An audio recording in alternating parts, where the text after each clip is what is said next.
That is, well, I could talk about this with you for, hours, but I guess let's move on to the scope of this interview, the intended scope, which is just to find out a little bit about the current state of U.S. Online sports betting law and what you might expect from the future. So first, to clarify for us what exactly the current state of U.S. online sports betting is, because there is still a lot of confusion about it. For instance, the 2006 UIGEA Act, did that make Yes. online gambling officially, quote unquote, illegal in the U.S.? Was it technically legal or illegal before? And how did the UIGEA change things? Because people still aren't 100% sure. Right, and part of the problem is that the lawyers and even operators misread that law. Mm-hmm. So I actually was working for some extremely large investors, people who had, in one case, more than hundreds of millions of dollars involved, invested in internet gambling. And it was the last day of Congress, right before they broke for the 2006 elections. And I said, everybody said there's no chance there'll be a law. And I said, hey, the majority leader of the United States Senate, a conservative Republican named Bill Frist, right, who wants to run for Senate, wants this. Right. But what happened is he rammed that law through, the UIGEA, at 2 o'clock in the morning, wouldn't allow the Democrats to even read it. It's got typos. It's a piece of garbage. Some major operators, starting with Party Gaming, said, we're out of here, even before it was signed into law, which right, costs, there was no reason to do that. But the problem is that new law doesn't make internet gambling illegal. It's an enforcement act. right. It says if it is illegal, then if you are in the business of gambling, you're already breaking the law. Now there's one more felony. You can't accept money for illegal internet gambling transactions. It doesn't say that it's illegal to send money. It's right, just if you're already breaking the law, here's another crime.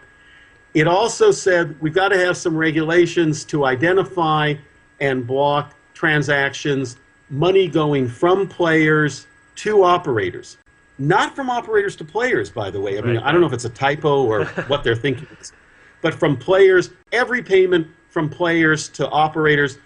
Well, the banks got involved and said, we don't read checks. We don't know when somebody pays a credit card bill, we don't know what that's for. When they send a wire, we don't know what it's for. It's impossible. So even the Treasury Department and the regs say, no, don't look at individual transactions. So the law it didn't do what people thought it did. It didn't make internet gambling illegal. But its real world effect was it made it real difficult for publicly traded companies to take bets from the United States. But your first question is, the law of sports betting online. Sports betting operators who were taking bets from the United States were probably already violating the law. So this law simply says, all right, now there's another one, right, against you. There are exceptions. There's another statute, the Professional and Amateur Sports Protection Act, that says if a state or Indian tribe has sports betting now, they still have it. So Nevada, in fact, just approved making sports bets on a handheld device, as long as you're physically in Nevada. I was hired by the state of Delaware to advise them on what the tax rate should be. They wanted to put in sports books. Well, it turns out they're grandfathered in. Their lottery was running sports betting back in the early 1990s. So they stopped doing it. They've reopened. And so there's a half a dozen states that actually allow sports betting. There's also a lawsuit. It just had a major problem, but it could be revived, it could win. New Jersey is suing to have that Professional and Amateur Sports Protection Act overturned as being unconstitutional, which it clearly is. I mean, you can't choose that some states can have sports betting and other states can't. Right. That's just crazy. But it got thrown out on a technicality. Maybe it'll be revived. If that lawsuit wins, then any state can decide for itself, and New Jersey will be one of the first. They'll bring back sports betting. So the idea that internet gambling was illegal before the UIGEA, is that purely based on the Wire Act, or is what's the basis for that?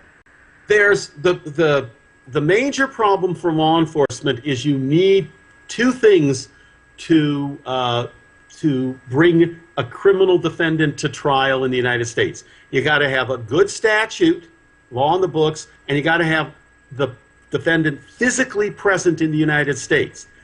Turns out the United States has real problems with both of those. There aren't any modern laws on the books. Like the UIGEA is just an enforcement statute. You've got the Wire Act.